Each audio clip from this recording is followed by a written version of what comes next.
Unity Walk ug Peace Covenant signing gipahigayon sa tanang mga kandidato sa barangay ug SK elections. Sayra nato ang detalye sa report ni Alan Domingo.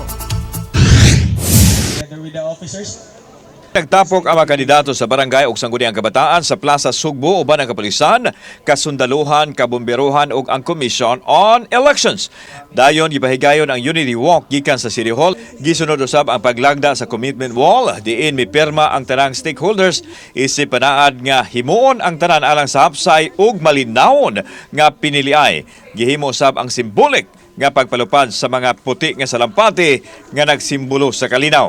So panghinaoton nako nga magmalinawon o magmalimpuson ang eleksyon diri sa syudad sa Sugbo ug sa tibuok Rion City. For one aim and purpose, to support an honest, orderly, peaceful, and credible election comes October 13, 2023. Maabot sa 1,000 ka mga tao ang nisalmot sa Unity Walk o Covenant signing. Samtang giklaro sa Cebu City Police Office Director Colonel Renio Dalugdog, kaway barangay sa syudad nga nalakip sa area of concern, sanglit malinaon man ang syudad.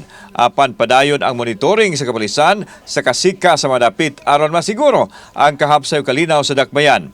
Samtang niabag usab ang kasundaluhan sa AFP Visayas Command. Kita sa Cebu City Police Office padayon lang gihapon tano dili ta nga kanang kuan, dili ta na kanang magkumpiyansa kay from time to time magkakaroon ng mga changes baka maisahan pa tayo. That the success of Peace Covenant depends not only on the signing ceremony but also on the commitment of the parties involved to adhere to the agreement and address the underlying causes of the conflict. Kaoban si Clover Lumayag, ako si Alan Domingo. GMA Regional TV Live.